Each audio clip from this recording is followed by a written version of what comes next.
Uwanja huu kama ambavyo nimeshasema utakuwa unaweza kuchukua watu 32,000, uwanja wa kisasa kabisa pengine kuliko uwanja wowote kwa nchi za Afrika Mashariki na Kati.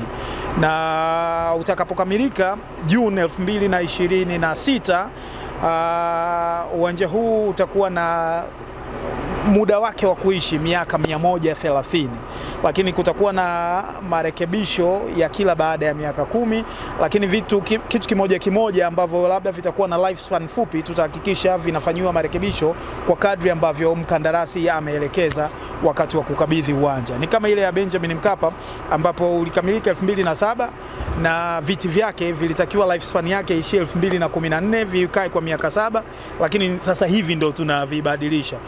Kwa hivyo nafikiri tuko makini kuhakikisha hilo halitatokea na uwanja huu. Tufanye marekebisho na ukarabati wa mara kwa mara kama ambavyo itakuwa imeelekezwa, ili kuhakikisha ya kwamba hatupati gharama kubwa za kufanya ukarabati wa pamoja baada ya vitu vingi kuharibika kwa wakati mmoja. Uwanja huu kwa sasa hivi ujenzi wake umefikia 33%. Kwa hiyo kamati ya bunge ambayo ina jukumu la kutusimamia imekuja na yenyewe kujionea, wasiishie kwenye makaratasi, na wao pia wameridhika na hatua zilizofikiwa kwenye utekelezaji wa mradi huu.